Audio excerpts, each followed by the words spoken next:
comes without warning, and it cannot be escaped.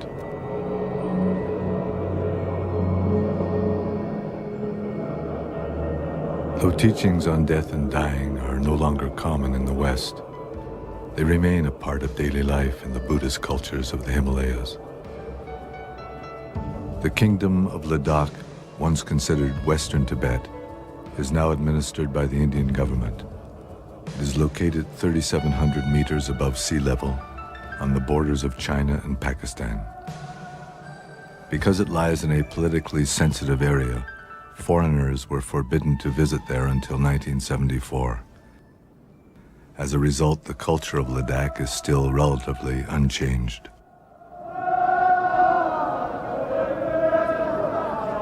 Every New Year's, the people of Leh, the principal city of Ladakh, make a pilgrimage in which they offer prostrations, an ancient Buddhist practice.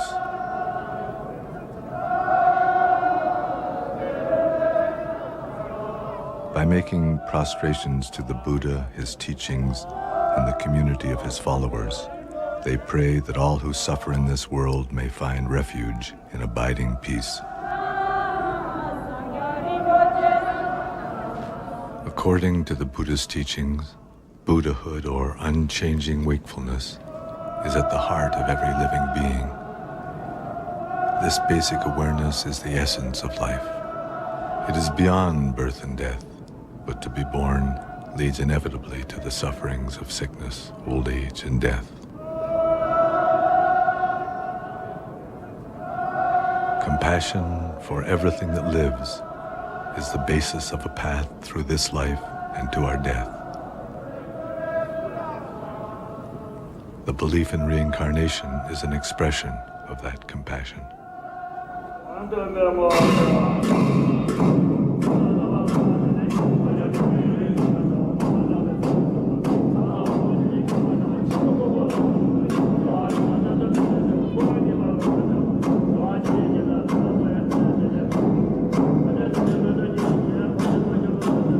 Buddhism was brought to Tibet in the Himalayas 1,300 years ago by the great Indian saint Padmasambhava. It was he who wrote the Tibetan Book of the Dead. The Tibetan Book of the Dead is a guide for the dying. It describes the process of dying as a natural transition. The text explains how, by recognizing the mental states and physical sufferings involved, we can come into contact with our own essential nature. In this way, it is possible to find freedom from confusion and fear.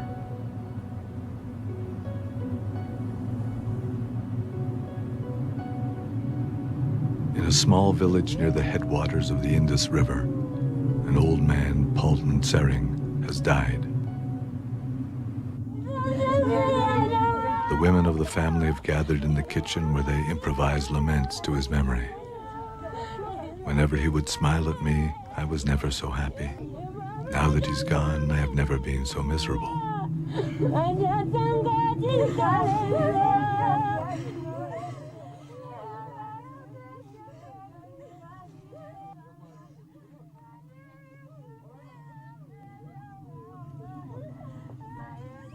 The family has requested Chozan, a Nakpa, or Buddhist yogi, and a resident of the village who often performs these rites, to come and read the text and to make the appropriate offerings. When someone dies, the Bardo Total, the Tibetan Book of the Dead, is read every day for 49 days. According to this text, the consciousness of the dead person lingers between one life and another for a period of 49 days. During that time, he's capable of hearing, so the text is read aloud to encourage and guide him.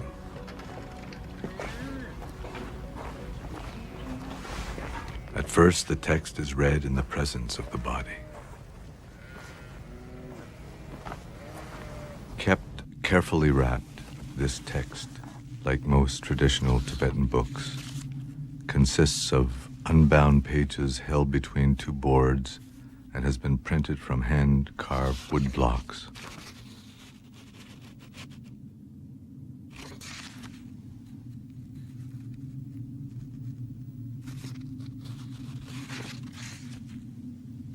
O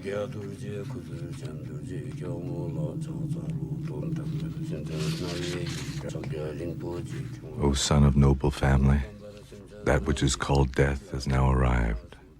Now, for the benefit of all beings, recognize the luminosity which dawns before you. This great blazing mass of light is enlightenment itself. It is the natural mind. It is the essence of your own mind. Recognition and liberation are simultaneous. The Book of the Dead describes how at death the consciousness is suddenly separated from all the circumstances which made up daily life.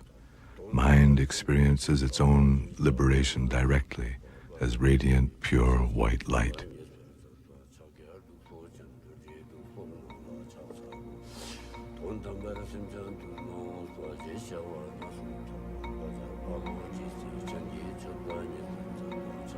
Both life and death, according to the Bardo Total, are a continuous flow of uncertain transitions called bardos.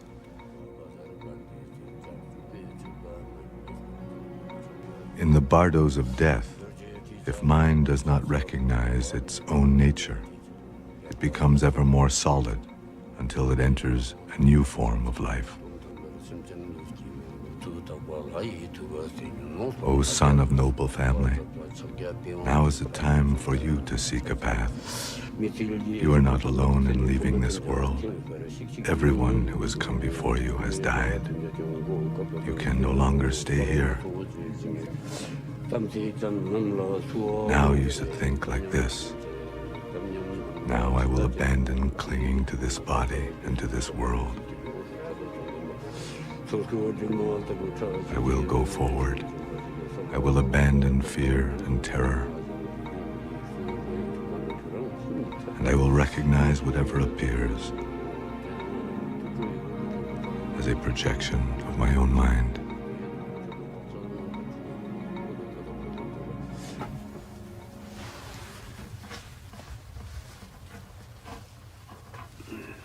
Chozan uses an old astrological calendar to fix the day of Palden Sering's cremation, making calculations based on the dates of the dead man's birth and death. He determines that the cremation should take place 10 days later.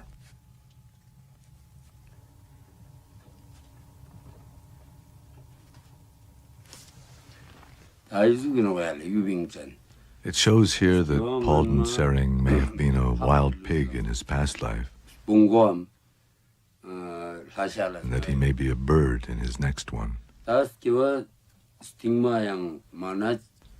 perhaps if he takes the Bardo Total to heart, he will return to the human realm. At the beginning of this century, W.Y. Evans Wentz, an American who studied anthropology at Oxford, became interested in reincarnation. He traveled to India where he found a copy of the Bardo Total and sponsored the translation from Tibetan and edited the text into English. It was he who titled it the Tibetan Book of the Dead. The renowned Swiss psychologist Carl Jung wrote that he had found in this book his life's partner who had revealed the secrets of the soul.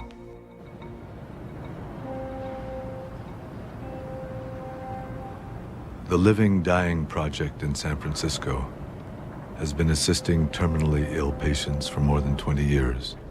The project's aim is to help dying people find meaning in the transition between life and death.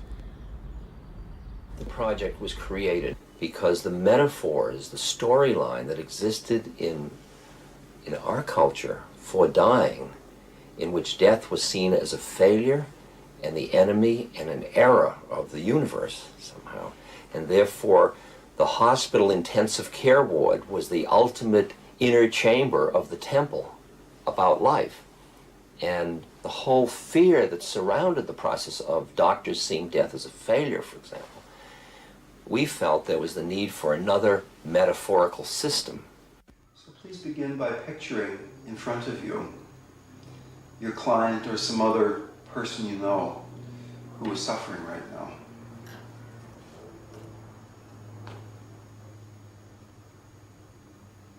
And in an open and direct way how this person actually is suffering. Feel the quality of it.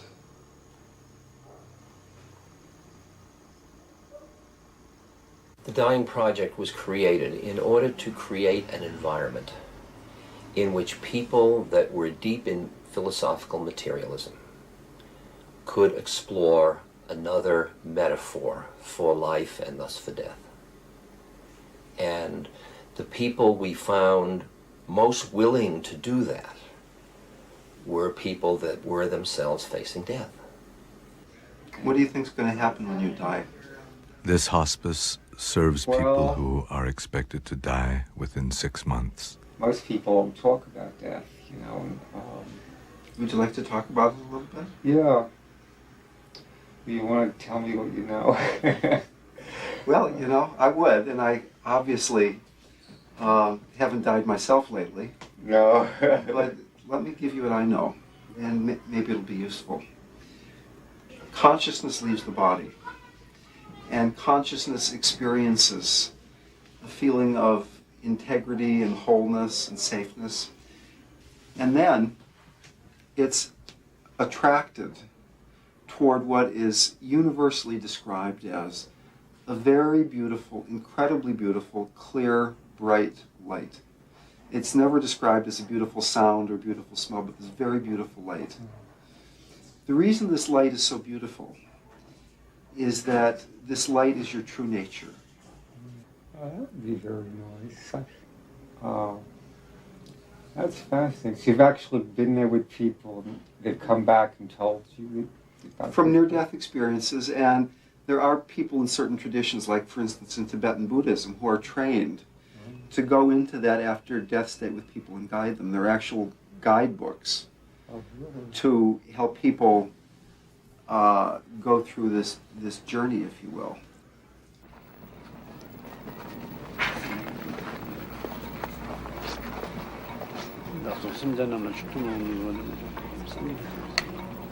Tokuden Rinpoche is an abbot from the monastery at Ladakh.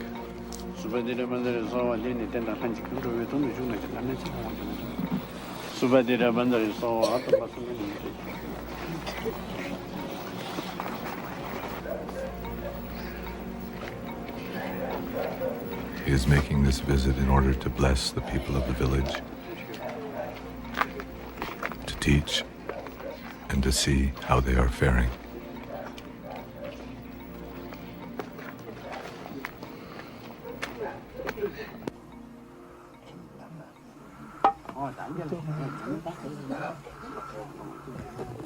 Tokuden Rinpoche is also giving teachings on Poa.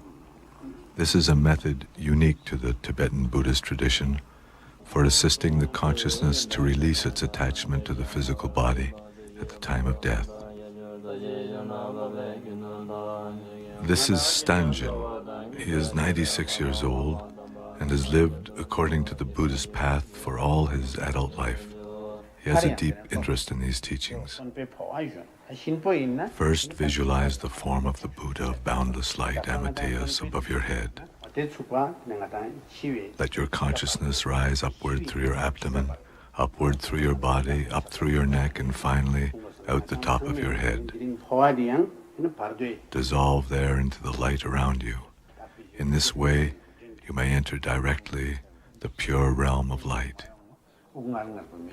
The uncertainties of the bardo will not affect you.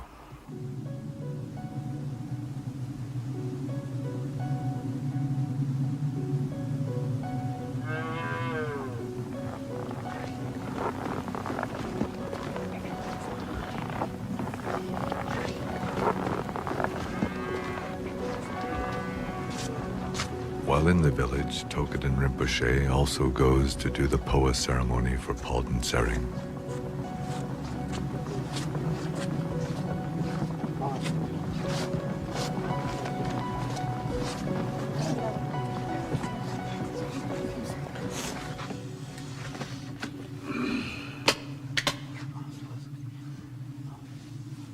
He makes offerings of barley and butter and anoints Palden Sering's head.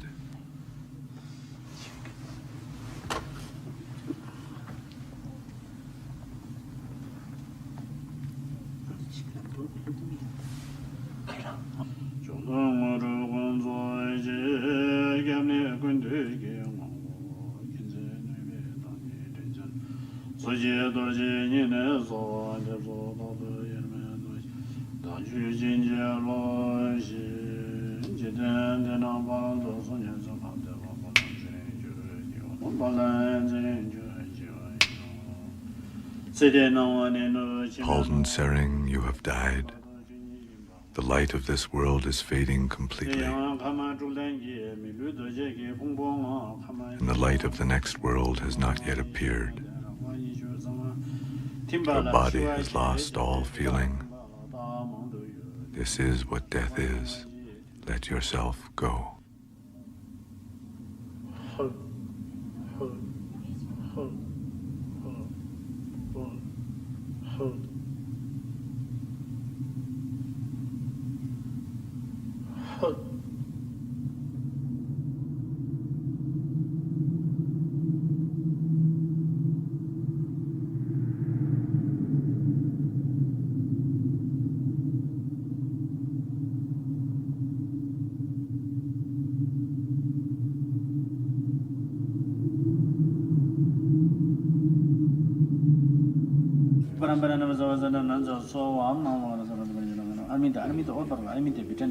With more offerings of barley and butter, he invokes the blessings of all the Buddhas and all the awakened ones.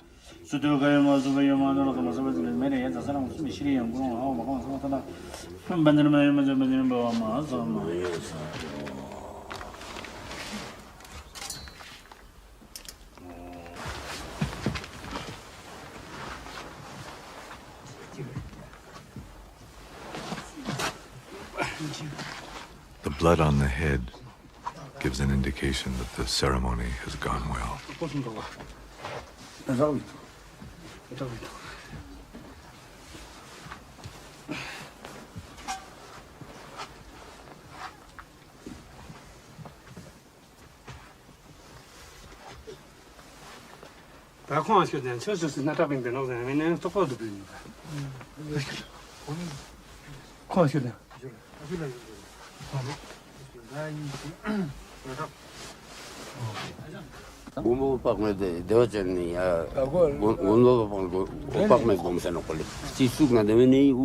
If there is some sign that the dead man's consciousness has left the body from a place on the head, then that's a good thing. It means that the consciousness has not been obstructed as it left the body completely.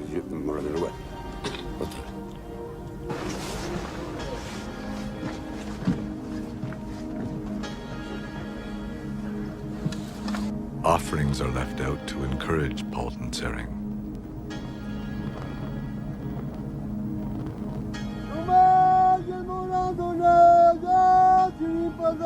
Be nourished by our offerings, Palden Sering.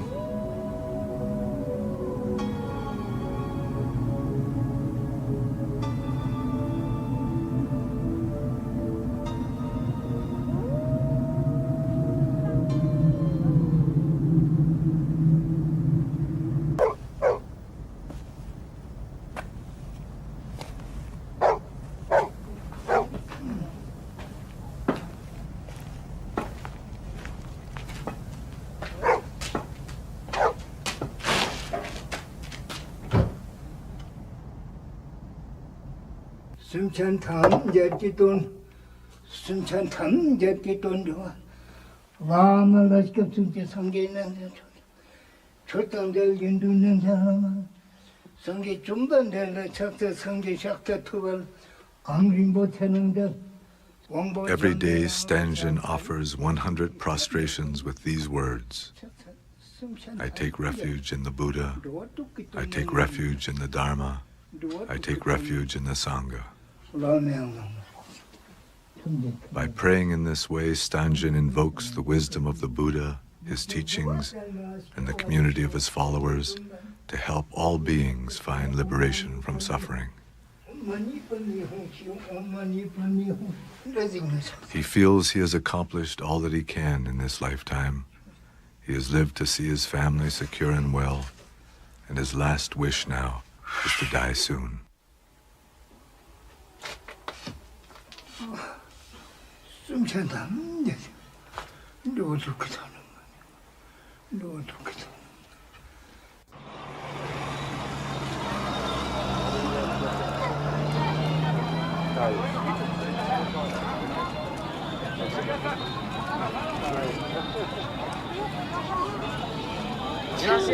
Are you afraid of death?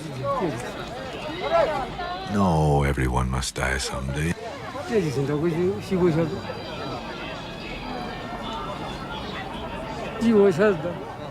Everyone is born with the weight of death on their shoulders.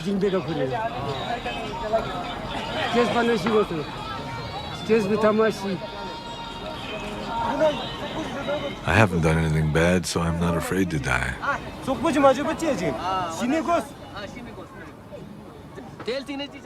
What happens after death?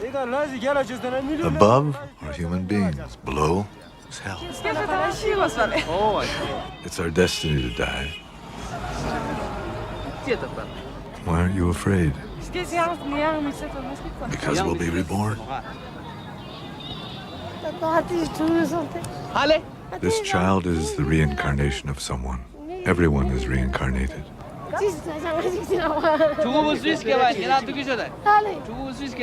What was this child's previous life? That I don't know. Even though the physical body dies, consciousness continues. It is a constant repetition of life and death. That's why people are reborn.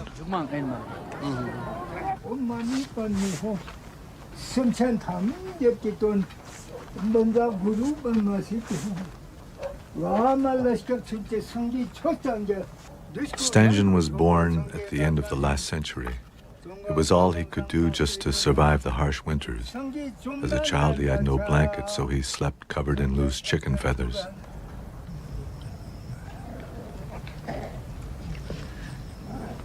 For food, he caught wild birds and animals in the mountain. The only money in his village came from the sale of handicrafts to the caravans which traveled to China.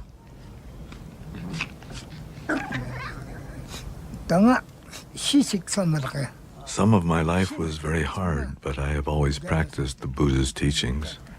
When I say the mantra with this prayer wheel, it is to express my wish that all beings in the lower realms, the animals and hungry ghosts, beings in hell, all find liberation. No matter what happens now, for myself, I have no regrets.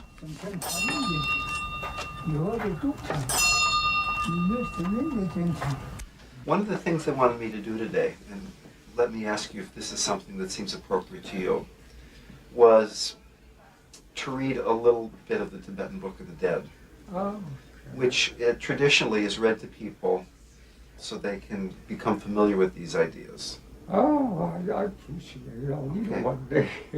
Listen to what I am saying, Bruce. Death is now come and you are departing from this world, but you are not the only one, as death comes to all people on earth. Be willing to release any connections with the life you have been living and release the people with whom you have associated. Whatever fear or terror that might come to you during the experiencing of the reality of your mind, keep these thoughts in your consciousness and go forward. Recognize that any mental image, pictures which occur are of your own creation. Maintain that recognition and you will achieve liberation.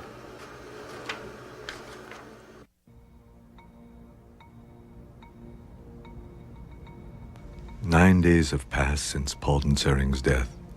According to the Bardo total, if the deceased has still failed to recognize his own basic nature, and if he has failed to recognize the peaceful deities as projections of his own mind, then they transform into terrifying, wrathful ones.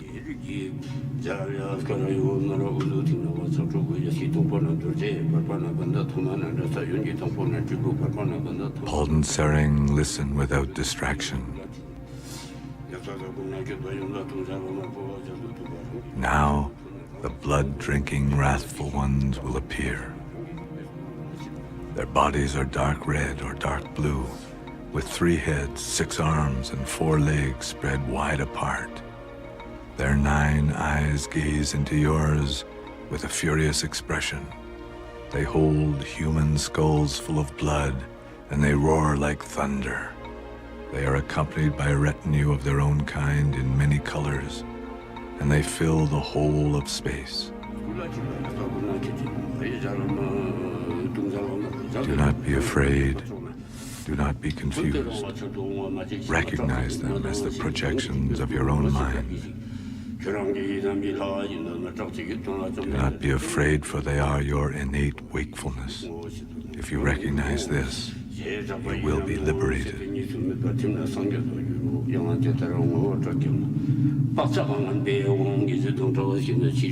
Recognition and liberation are simultaneous.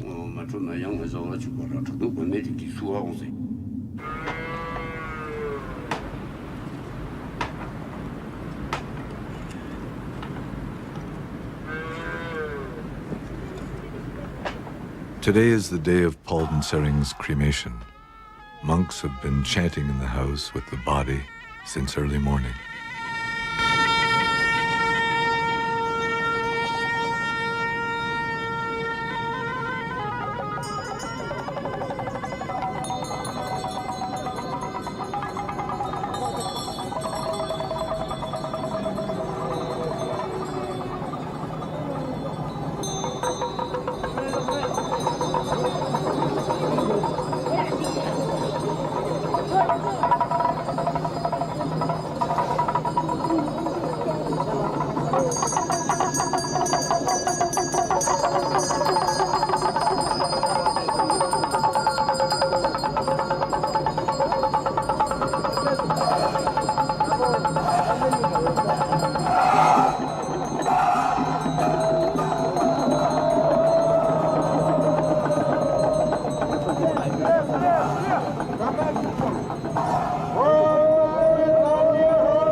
Cremations in Ladakh are performed as fire offerings.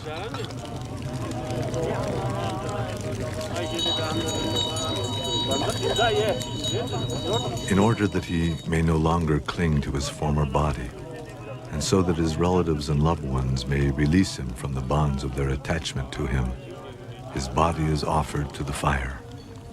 The substances that are offered with the body, butter, oil, sugar, and various grains, represent everything that is desirable, sustaining, and virtuous in this world.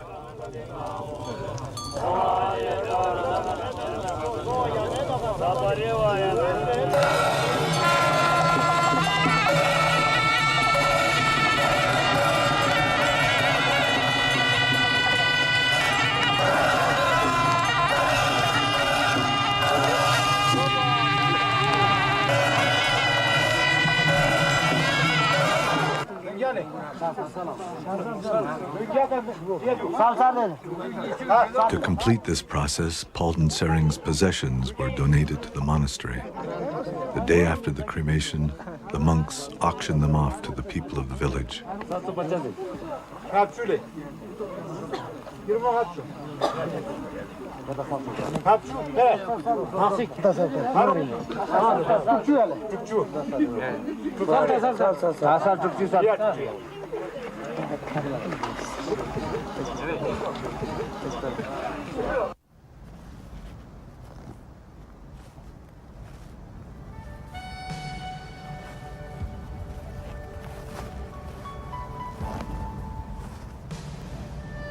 Two days later, Palden Sering's sons carry his ashes up the mountain and leave them to the elements.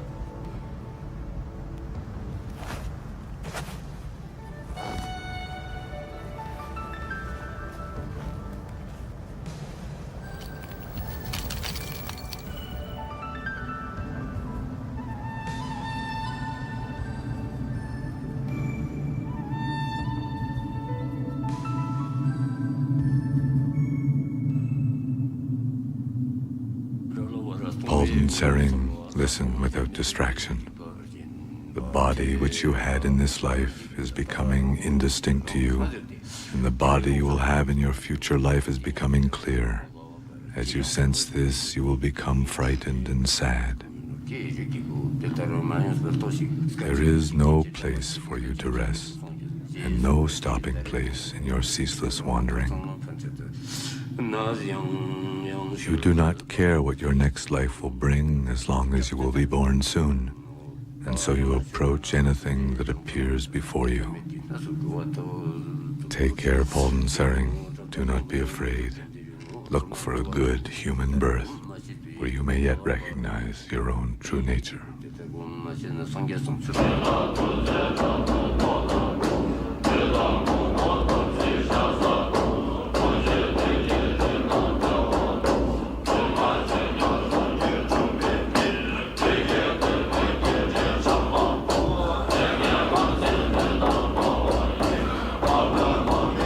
The 14th Dalai Lama now resides here in Dharamsala, India.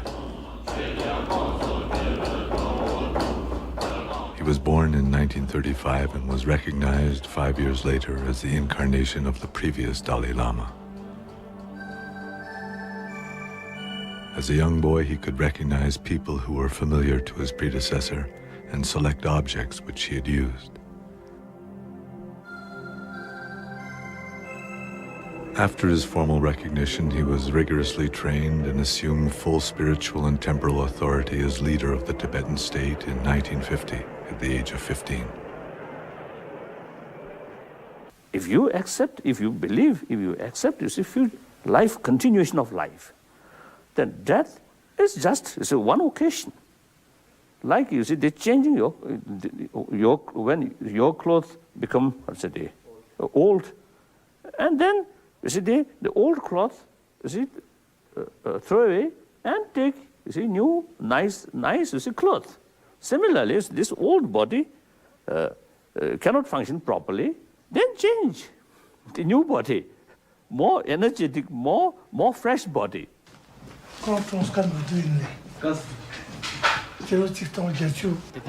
Sokrapa was shot by an Indian policeman 11 years ago while participating in a demonstration for the improvement of labor conditions in Ladakh. 2,000 people from all over the country attended his funeral. Subsequently, the Indian government acceded to the demand for improved conditions, and Sokrapa became a national hero.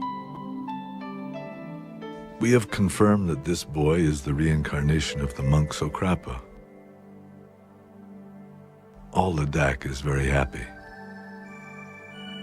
Sokrapa's incarnation, Zopa, is the youngest son of a poor farming family and was discovered in Sokrapa's own village.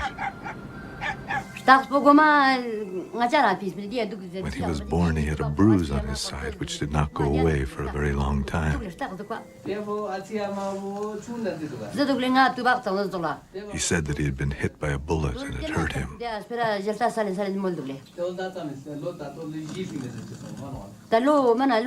The bruise was on the same place where Sokrapa was shot.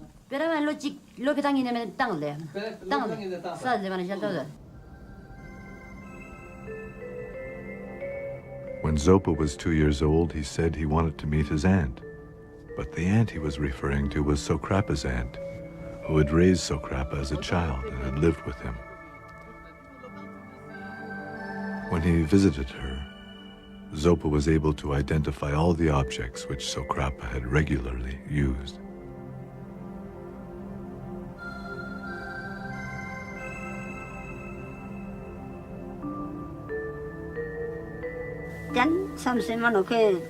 My nephew Sokrapa was a pure-hearted, virtuous person who always thought about other people. Because he was a good man, he has found a good rebirth.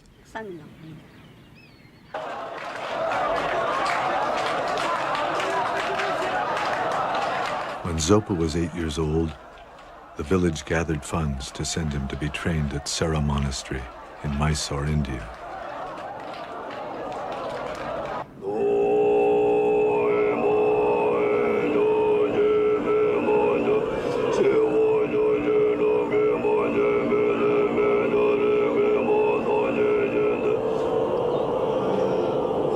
Sera, formerly a major monastery in Tibet, gives special attention to the traditions of debate, logic, and chanting Buddhist texts.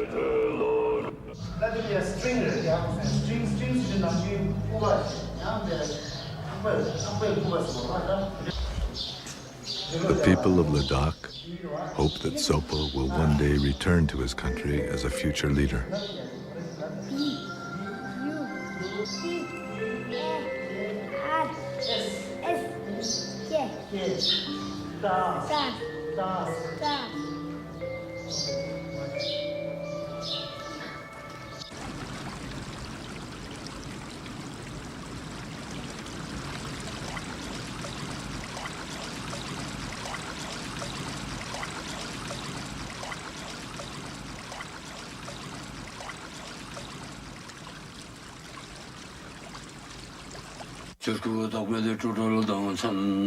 On the final day of reading the Bardo Total, the entire family gathers to pray that Palden Sering will find a fortunate birth. Palden Sering, listen without distraction. You have not recognized your own nature, and now you will once again experience all the painful uncertainties of birth and death. Give up anger, give up attachment, and give up yearning for relatives and friends. Take refuge in the Buddha, the Dharma, and the Sangha. With your head held high, enter the human realm.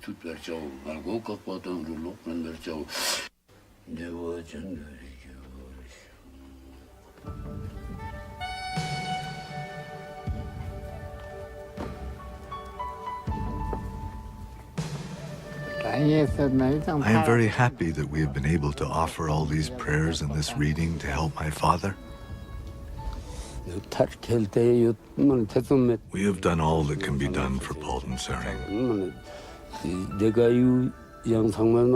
And all the ceremonies and readings have been done properly. I feel that Palden Sering has found a human birth. But I don't know in what circumstances he may have been born.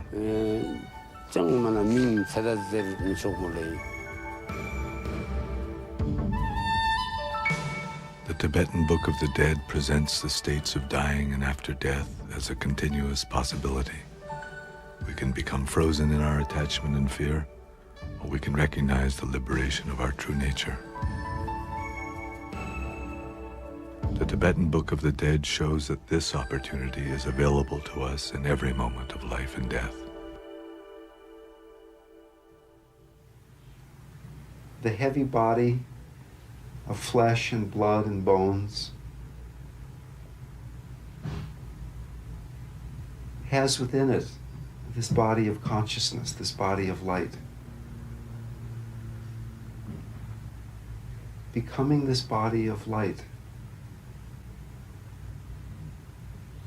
so that you can just dissolve into this sense of light. The solid body remains here, but you are becoming this pure light, dissolving into your heart, dissolving into your heart with each breath. Each time you breathe out, it's as if it were your last breath.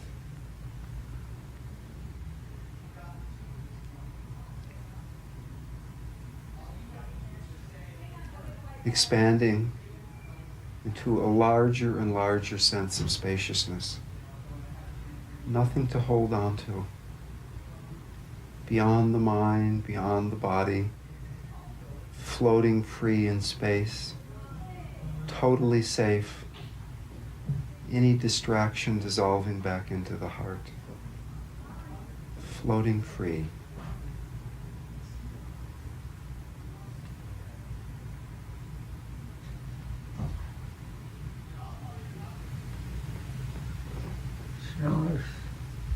Nice? You know any tapes of you talking like this to this? I don't have any tapes, Oh, no. I'd love to play it a few times. So. Something which difficult to handle. Now that, if you prepare that, you know it. Now, such is the time. I will face the terrible situation, and knowing it, and prepare for it.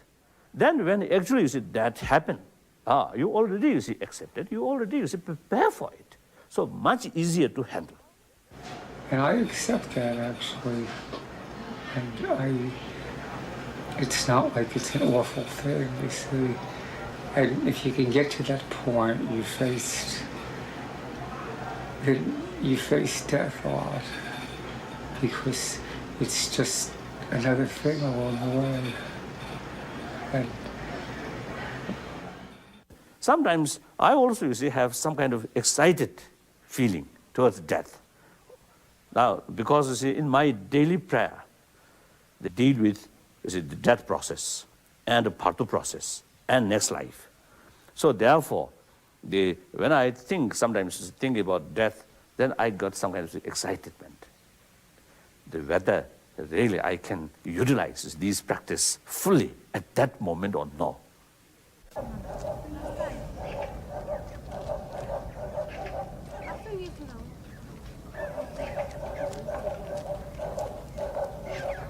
Stangen's great-granddaughter, who was married into a family in a distant village, comes to visit him.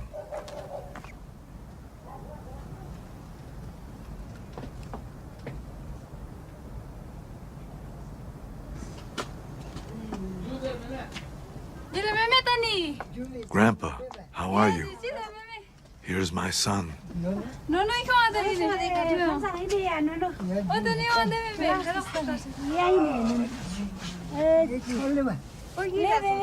The child is Stangen's great-great-grandchild.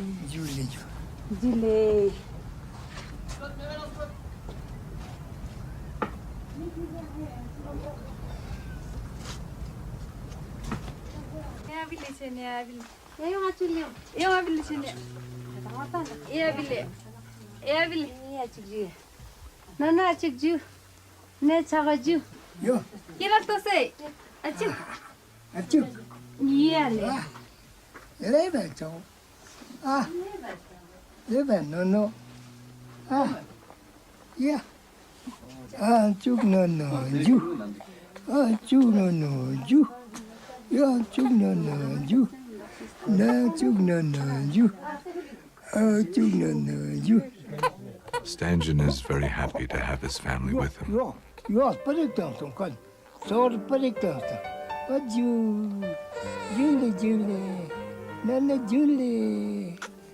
Although he wants nothing further from his life, as he says, I am always grateful for what the path of life gives to me.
Today, Buddhism no longer exists in many of the countries where once it flourished.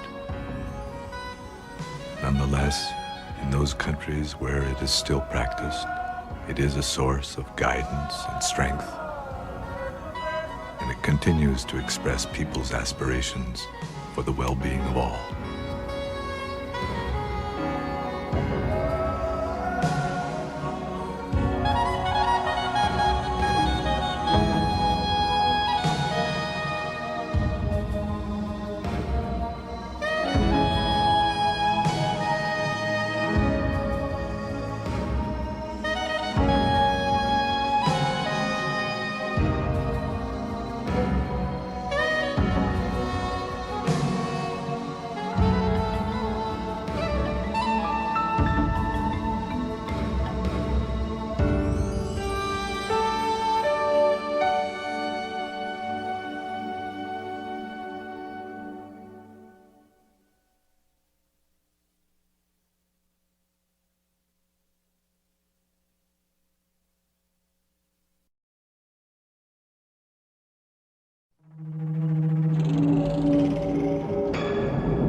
Soon we all will die.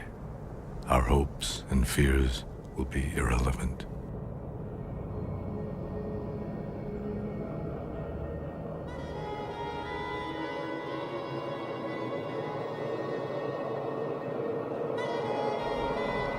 On the luminous continuity of existence, which has no origin and which has never died, human beings project all the images of life and death, terror and joy, demons and gods.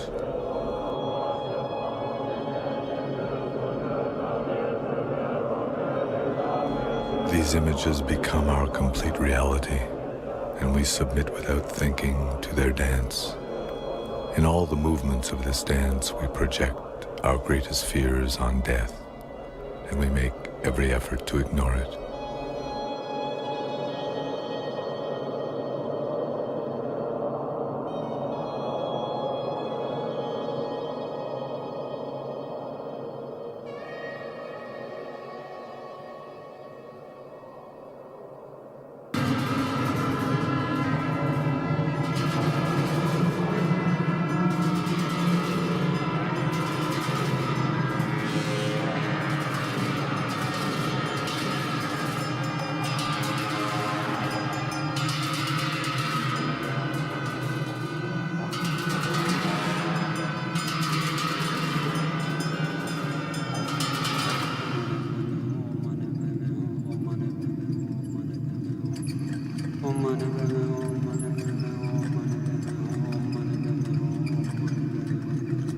Anything that has a shape will crumble away.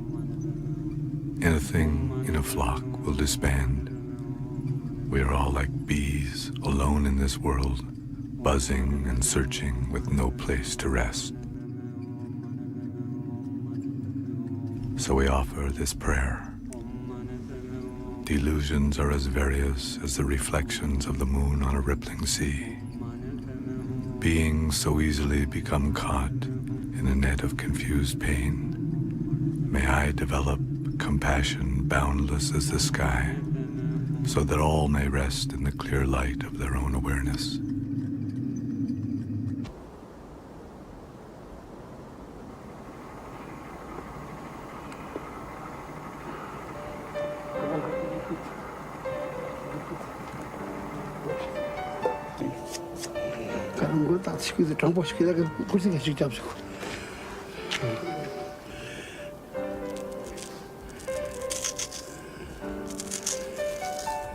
This is Tibetan Sering. He is a 13-year-old novice monk. For the last 5 years, he has lived in a monastery in a small town in Ladakhi near the Tibetan border. This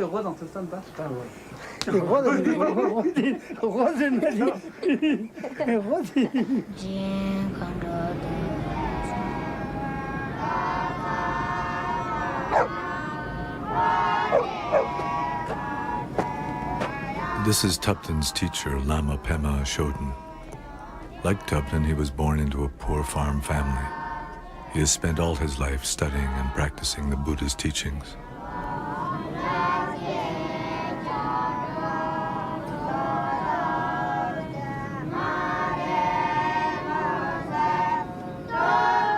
When the Chinese invaded Tibet, Pema Chodron fled from a monastery he had been visiting there and came back to Ladakh carrying 100 volumes of sutras and other texts on his back. These are what he is teaching Tupten and all the other young monks.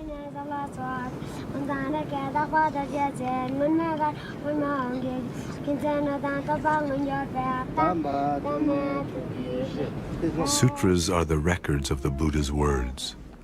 Pema Chodron shows how they have guided people on the path of awakening for more than 2,000 years.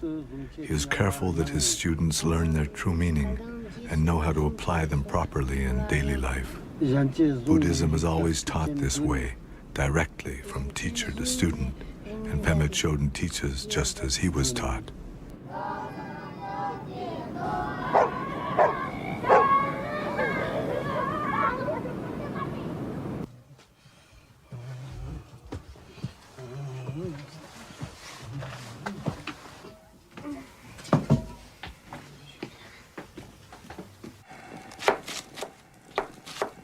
One day, while Tupten Sering is preparing the morning meal, his teacher tells him, "A man in the next village is dying. We will leave here early tomorrow so that we can help him. We will be going there every day for the next 7 weeks. We will read the Bardo Total to him." Then he sends Tupten to the monastery library to find the Bardo Total. Known in the West as the Tibetan Book of the Dead, this text is a guide for those who are dying and is used in all Buddhist countries of the Himalayas. It was written in the 8th century by Padmasambhava, who brought Buddhism to this region, and it has been an integral part of people's lives here ever since. The Bardo Total will be read aloud to the dead person for 49 days, which is the usual length of time between death and rebirth. This is the first time that Tupten has been asked to assist his teacher. What happens when we die? At death, we lose everything we thought was real.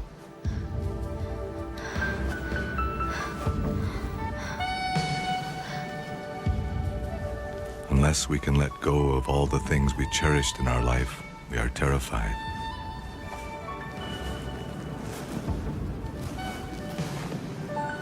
If we cannot stop struggling to hold on to our old life, all our fear and yearning will drag us into yet another painful reality.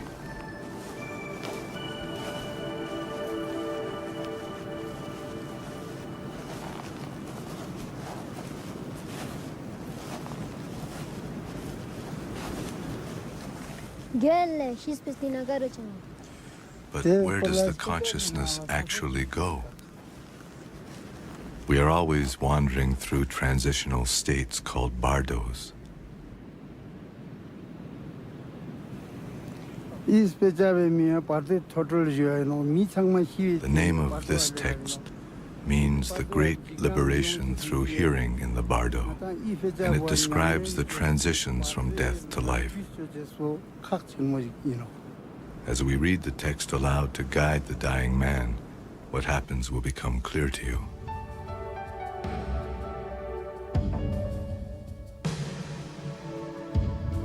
The Sonams live at the edge of a nearby village.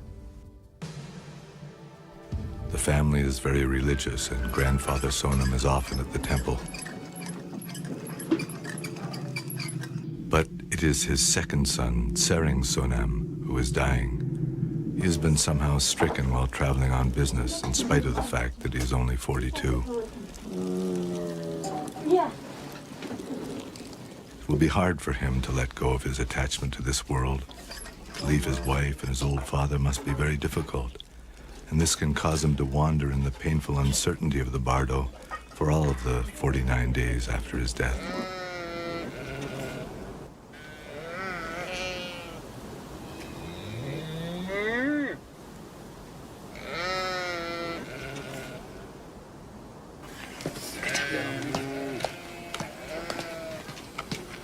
작살 주면 괜히 런다 오결면 괜히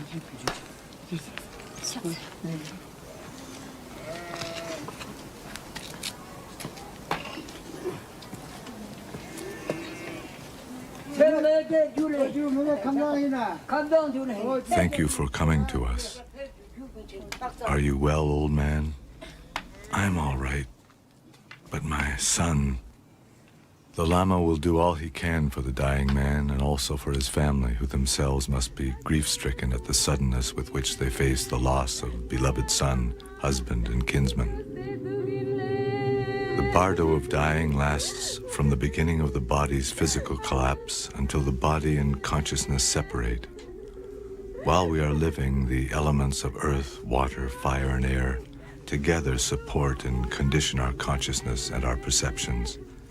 Death occurs when this is no longer the case. Now, without the screens and filters of daily life, at this time, mind itself can be seen directly.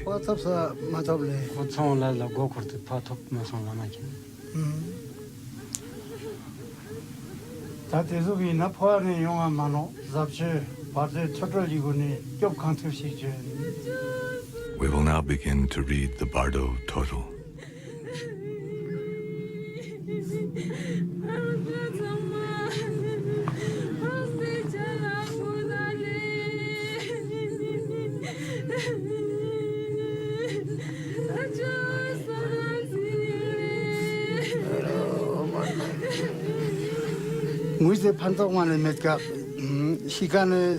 Don't cry, it doesn't help, it just confuses the dying man. The most important thing now is to help Tsereng Sonam's mind be untroubled and clear.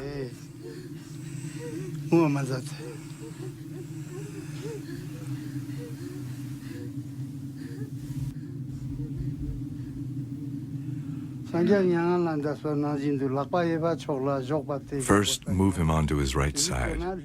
Then, as in this statue, he will be lying in the same way the Buddha did at his own death. In this position, it will be easier for his life force to become peaceful.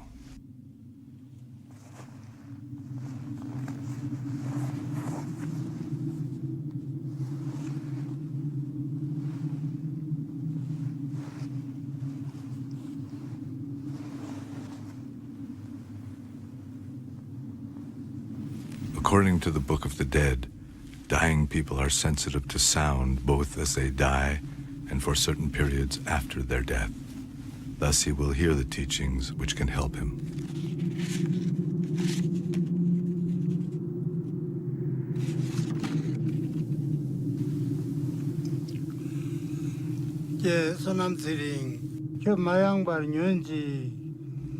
Tsereng Sonam, we are here to help you. Tsereng Sonam, listen to me carefully. Listen, Tsereng Sonam. Now is the time for you to pay close attention.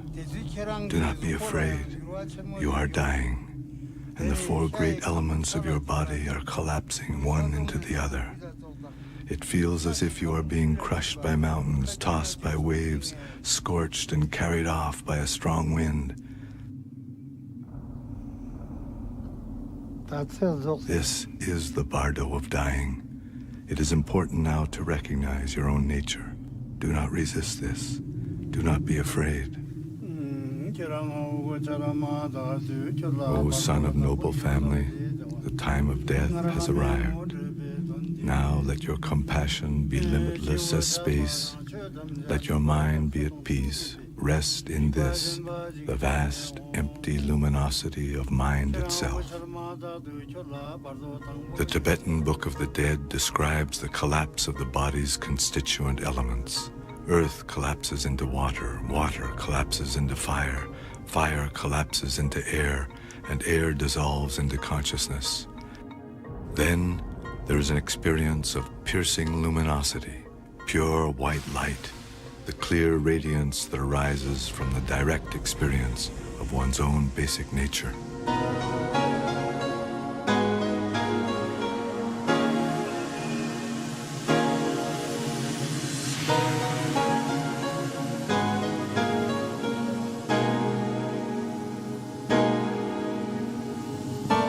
Now there is no darkness, no separation, no direction and no shape, only brilliant light. This boundless, sparkling radiance is mind, free from the shadows of birth and death, free from boundaries of any kind.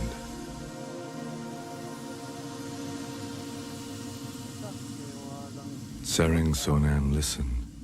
Now all-pervasive light engulfs you completely. All of space has dissolved into pure light. This radiance is the mind of all the Buddhas, all the awakened ones. To recognize this is all that is necessary.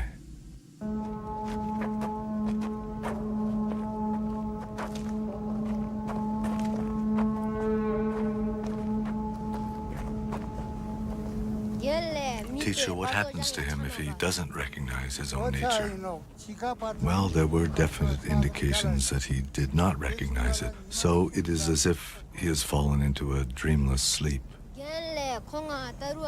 Can he still hear? No, but in 3 days' time, his consciousness will hear more clearly than ever before. All his senses, all his emotions will be vivid and intense, and although it will seem to him that he has entered some new reality, it is still just the reality of his own mind.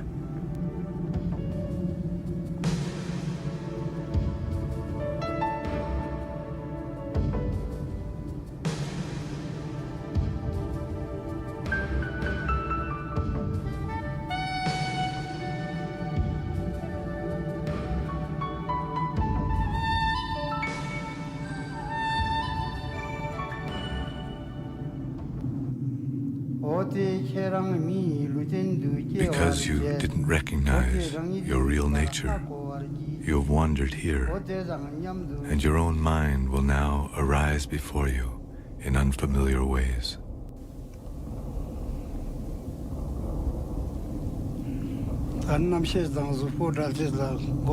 Now his body and consciousness have separated. Now the dead person does not know whether he is alive or not.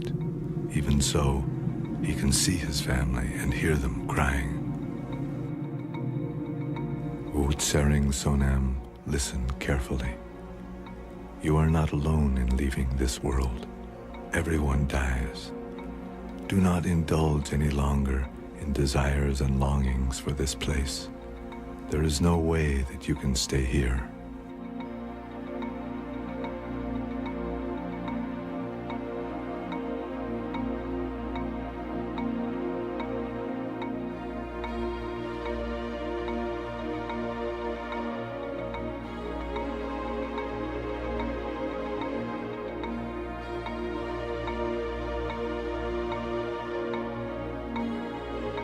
Because the dead person was unable to recognize the luminosity of mind itself, his experiences now take shape out of random imagery from his former life.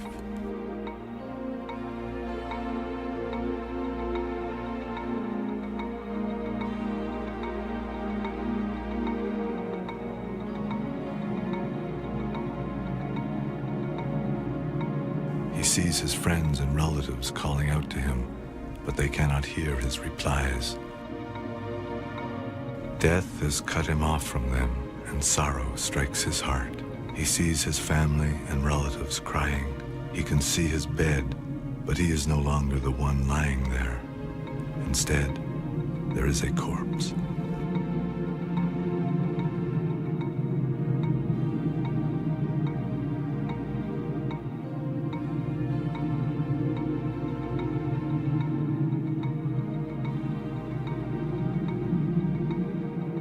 Sering Sonam, listen to me carefully. Soon you will experience the intense presence of your own emotional states as peaceful and raging light forms. Do not be afraid. They cannot hurt you. You are dead. Do not cling to the past. Go forward.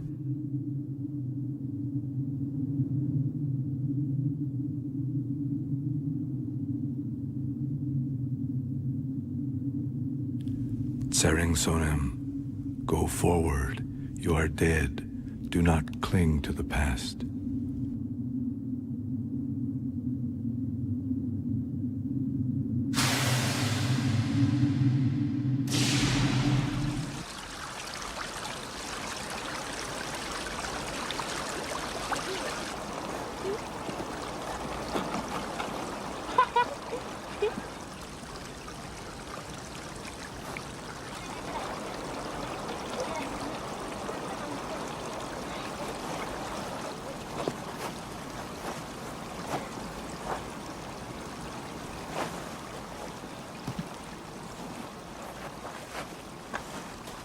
Pema Chodron teaches that though this world seems stable and solid, nothing here is permanent. But like water, snow, and ice, life is always shifting, changing form.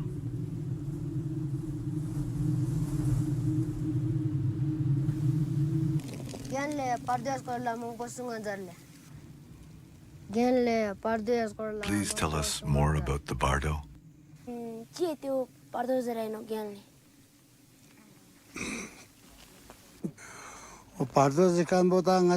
All existence is one kind of bardo or another. It means living in an atmosphere of uncertainty, moving without a place to rest. So that means we are in a bardo now? Yes, we are now passing through the bardo of existence. Here, we want to make something lasting and secure, but no one has ever accomplished this. Our life is always in the hands of death. But death is a different kind of bardo. Yes, when we die, it is completely out of our control. Our experience is completely naked. What is the best path through this bardo? It is a question of waking up right now. Look at your own mind. Look at it when it is calm and still, and when it is running wild. This is what the Buddha did and what he taught.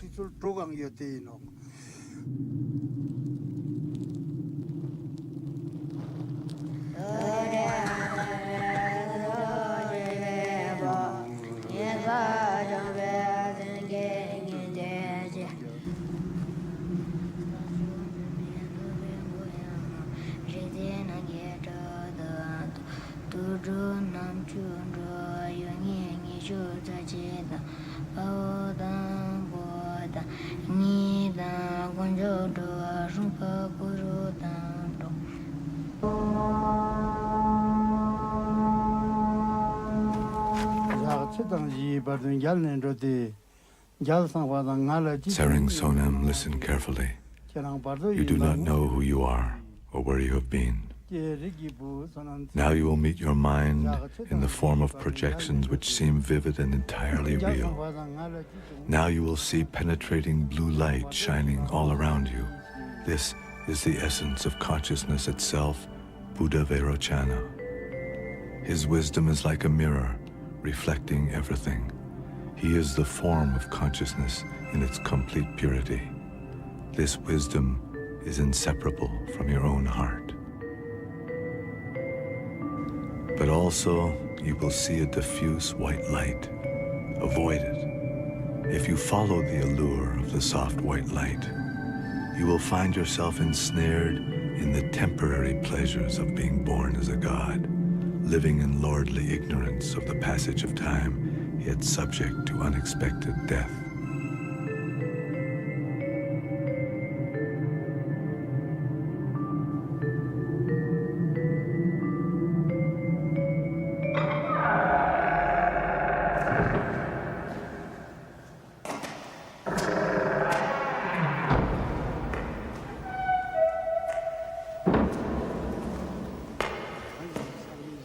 Tupten, here are the forms of the deities which Sering Sonam will encounter now.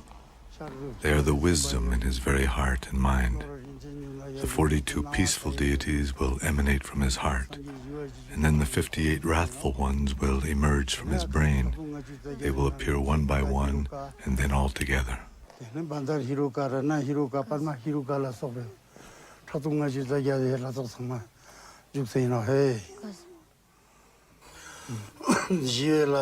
The peaceful deities are complete, immovable, invincible.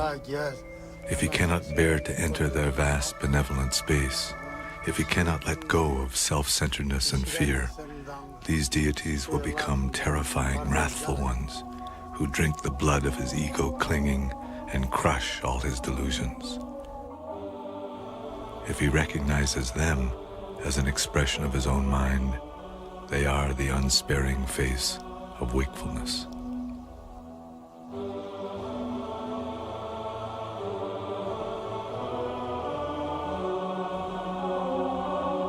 The wrathful forms emerging from the dying man's own brain appear before him actually and clearly as if they were real in their own right.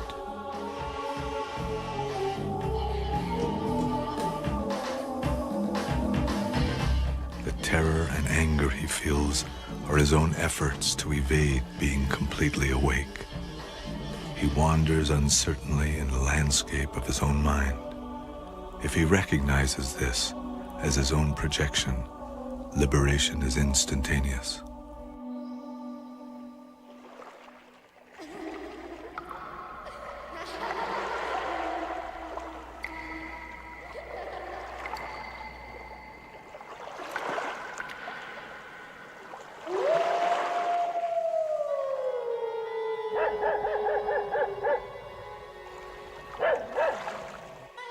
Alone in the night, the old Lama would sing to himself, "The light of wisdom, spontaneous play, dances in bright ripples on an empty lake."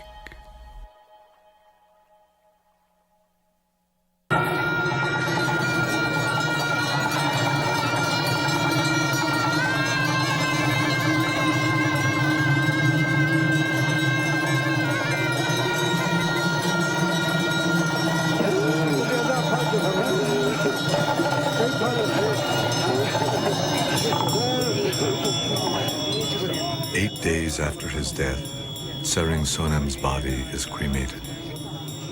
In order that he may no longer cling to his former body, and so that his relatives and loved ones may release him from the bonds of their attachment to him, his body is offered to the fire.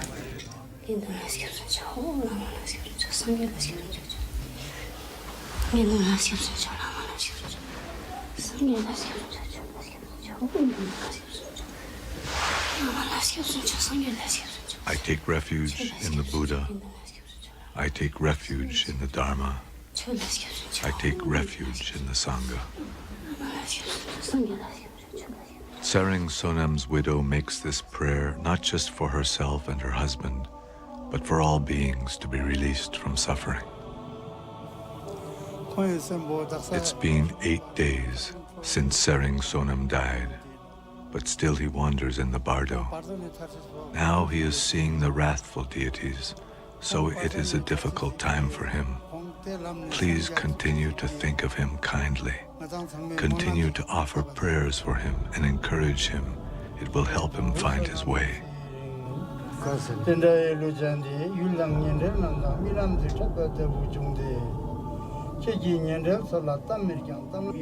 Sering Sonam, now pay attention. Do not be afraid or bewildered. The great wrathful ones are now appearing before you. They are the presence of your innate wisdom, the vivid form of your own wakefulness. Recognize them as a reflection of your own mind. Recognition and liberation are simultaneous. All of us feel sparks of anger, flickers of passion, twinges of jealousy, small moments. But from these seeds, we grow to become a jealous person, an angry woman, a passionate man.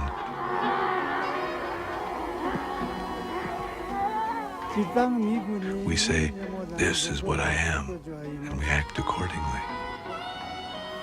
But these are just our masks.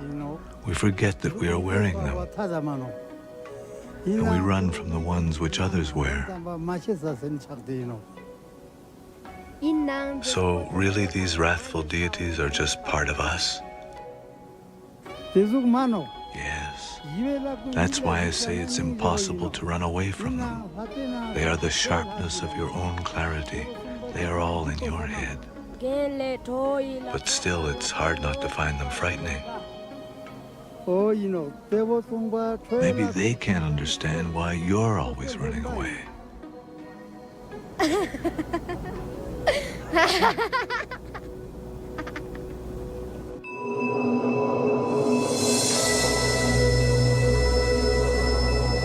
Then, all together and all at once, the peaceful and wrathful deities come before the dying man, filling the whole of space. If he does not recognize these as his own projections, then they transform into the terrifying image of the Lord of Death, with gnashing fangs and glassy eyes. This too is his own projection. But if he does not accept that, his fear and turmoil force him to wander on in terror to the bardo of rebirth.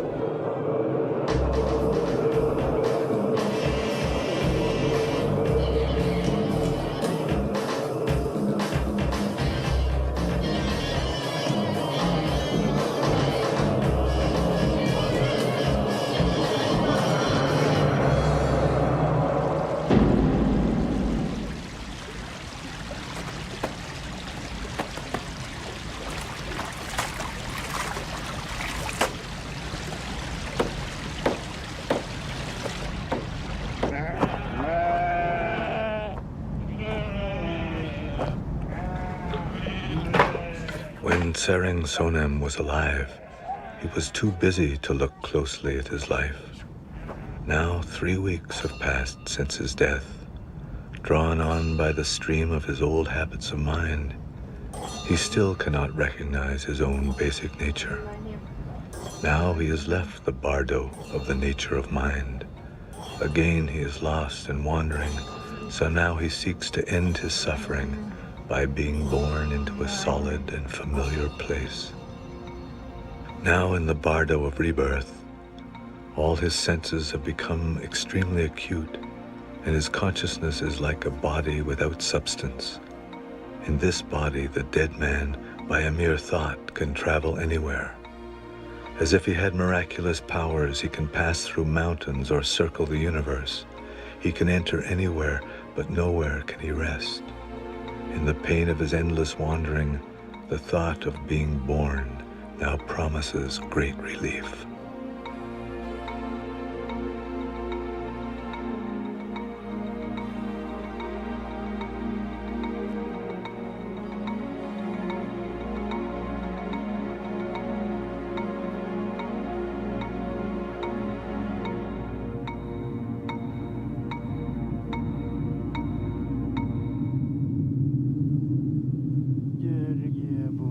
O Tsering Sonam, listen carefully.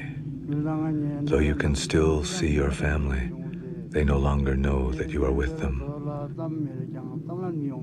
Though still you can go anywhere you wish, you cannot slow down.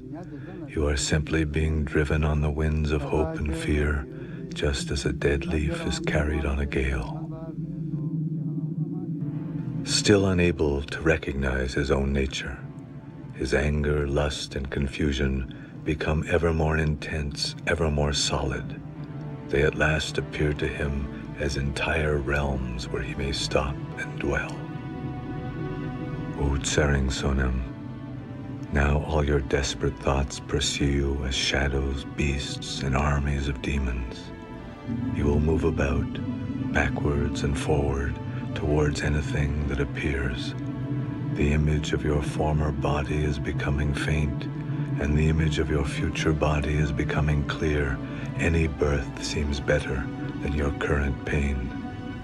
Tsering Sonam, this will be your last chance. Let your grasping mind dissolve completely.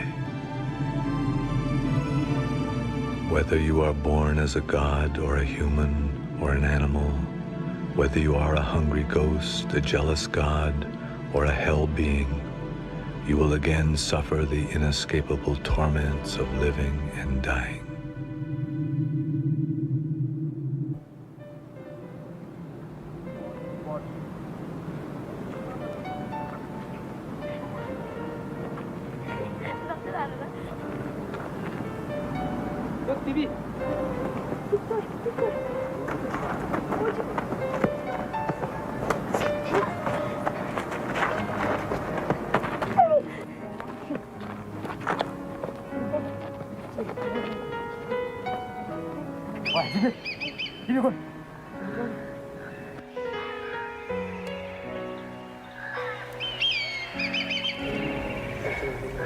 Since everyone is caught in these bardos of suffering and delusion, what can we do?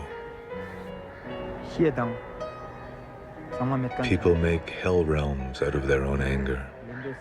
They make worlds out of passion, out of envy or complacency. We project our emotional states and then believe it is the real world. But no matter what, everyone longs for compassion. Everyone wishes to be awake. So the best thing is to develop genuine compassion for all beings and for ourselves too. And our compassion should extend beyond our friends and family and the people we like. It must extend to all people and to all living beings.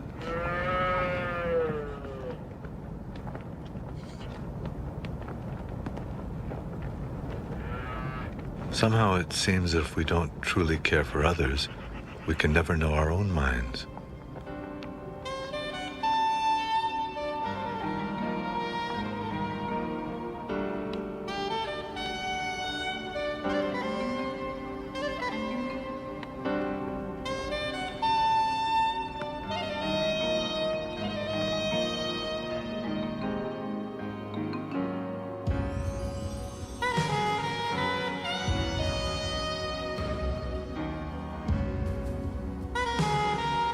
Remember, Tupton, you can have lofty insights and pure impulses, but then return to your old habits without even noticing. We have to work all the time to open our hearts and look for the truth. Otherwise, there is neither understanding nor a purpose for understanding. Also, Tupton, it's not a bad idea as life goes by to keep your sense of humor.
Sering Sonam is coming to the end of this journey.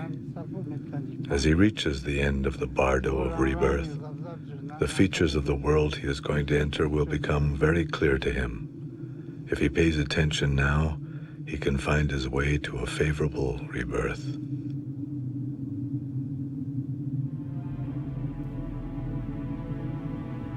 Tsering Sonam, listen carefully. You are now on the path to rebirth. Choose carefully where you are to be born. In all the possibilities that are present for you, choose a good human birth in a good place so that you can continue on the path to recognize your own mind. Even though you are desperate for a home, a dark cave in a forest may well lead to a birth in the animal realm.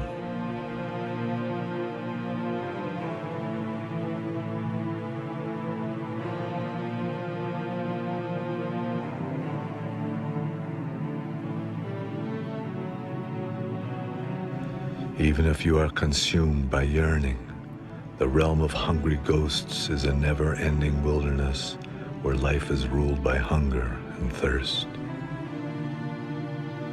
Rage, bitterness, and anger open all the images of hell.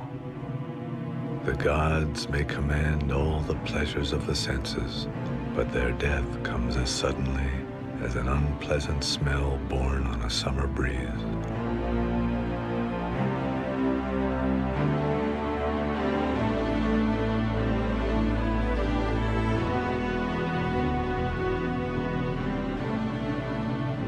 Put your mind at ease. Avoid the extremes of pleasure and pain, and take birth where you may still recognize the luminous essence of your own mind.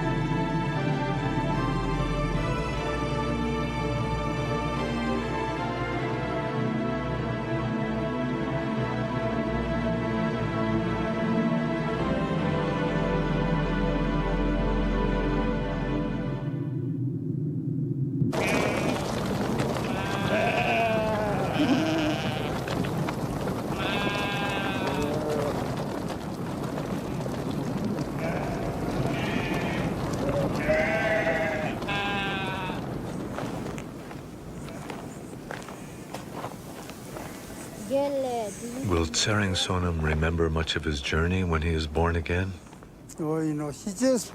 No. He may be more sensitive in some ways, but he will still be starting out new.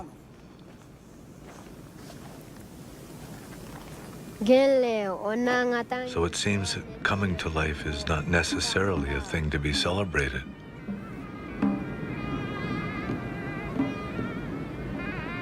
Just as death is not always something to be mourned, being born is not necessarily a joy in itself.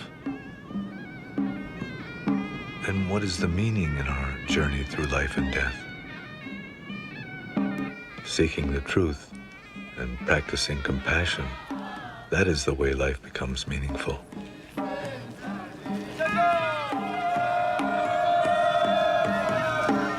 Just as it does for this young bride. The beginning of a new life always holds that promise.